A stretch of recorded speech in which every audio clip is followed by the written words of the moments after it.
అదే పట్టుదలతో కానీ మనం పనిచేసినట్టయితే తప్పకుండా తిరిగి మనం 2027 ఎన్నికల్లో మనం విజయం సాధిస్తామని నేను తెలియజేసుకుంటా ఉన్నా.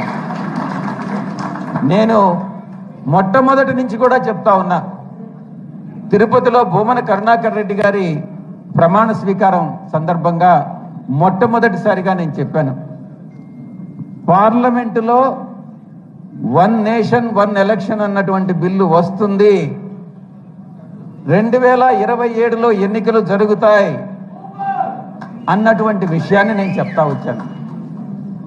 తప్పకుండా కాకుండా 2027లో పరిస్థితులు మారి అది బీజేపీ పార్టీకి అనుకూలంగా, అంటే అధికార పక్షానికి అనుకూలంగా లేనట్లయితే ఏదన్నా పోస్ట్పోన్ చేయొచ్చేమో కానీ, ఎందుకంటే ఈ చట్టంలో బిల్లులో ఒకటే పొందుపరిచారు, ఆ డేట్ అనేటటువంటిది ఎప్పుడు అమల్లోకి వస్తుందన్నటువంటిది భవిష్యత్తులో ప్రభుత్వం నిర్ణయిస్తుంది అన్నటువంటి విషయాన్ని.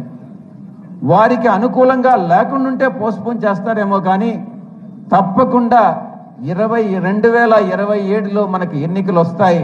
కానీ సాధారణంగా కానీ చూసుకుంటే జూన్లో రావాలి 2027, కానీ నా యొక్క ప్రెడిక్షన్ జూన్లో రాకపోవచ్చు, సెప్టెంబర్లో రావచ్చు అన్నటువంటిది నా యొక్క అంచనా.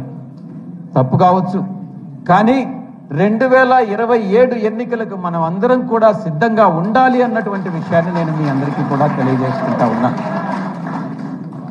ఇక మహిళా బిల్లును మనం పాస్ చేశాం గతంలో, తప్పకుండా 33% మహిళలకు రిజర్వేషన్ వస్తుంది, వచ్చి తీరుతోంది. ఎక్కడ ఏ నియోజకవర్గాలు పెరుగుతాయి, డీలిమిటేషన్ వస్తుంది. ఆంధ్ర రాష్ట్రంలో 175 నుంచి 225 అవుతాయి. అలాగే లోక్సభలో స్థానాలు పెరుగుతాయి, రాజ్యసభలో స్థానాలు పెరుగుతాయి. మహిళలకి దాంట్లో పెరిగినటువంటి సీట్లలో 33%, అంటే 1/3 మహిళలు. మొత్తం సభలో ఏ సభలో చూసినా కూడా ప్రతి ముగ్గురులో ఒక మహిళ ఉంటారు అన్నటువంటి విషయాన్ని మనం తెలుసుకోవాలి.